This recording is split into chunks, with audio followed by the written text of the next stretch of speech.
एक जंगल में फलों का एक बड़ा पेड़ था। राहुल रोज उस पेड़ पर खेलने आया करता था।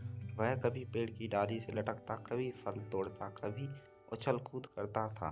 सेब का पेड़ भी उस बच्चे से काफी खुश रहता था। कई साल इस तरह बीत गए। अचानक एक दिन राहुल कहीं चला गया और फिर लौट के नहीं आया। पेड़ ने उसका काफी इंतजार किया पर वह नहीं आया। अब तो पेड़ उदास हो गया था। काफी साल बाद राहुल फिर से पेड़ के पास आया पर वह अब कुछ बड़ा हो गया था। पेड़ उसे देखकर काफी खुश हुआ और उसे अपने साथ खेलने के लिए कहा।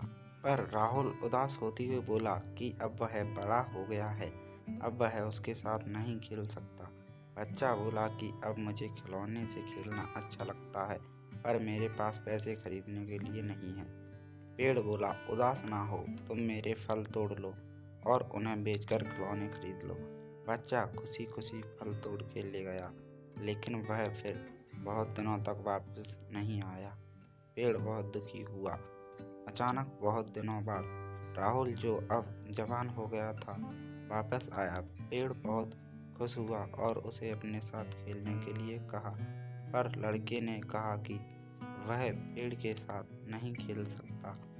अब मुझे कुछ पैसे चाहिए क्योंकि मुझे अपने बच्चों के लिए घर बनाना है। पेड़ बोला, मेरी शाखाएं बहुत मजबूत हैं, तुम इन्हें काट कर ले जाओ और अपना घर बना लो। अब राहुल ने खुशी खुशी सारी शाखाएं काट डाली और लेकर चला गया। उस समय पेड़ उसे देखकर बहुत खुश हुआ लेकिन वह फिर कभी वापस नहीं आया और फिर से वह पेड़ अकेला और उदास हो गया था। अंत में राहुल काफी दिनों बाद थका हुआ वहां आया। तभी पेड़ उदास होते हुए बोला कि अब मेरे पास ना फल है और ना ही लकड़ी, अब मैं तुम्हारी मदद भी नहीं कर सकता।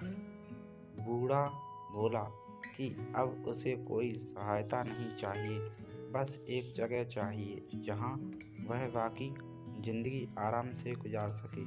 पेड़ ने उसे अपनी जड़ों में पनाह दी और बूढ़ा हमेशा वहीं रहने लगा।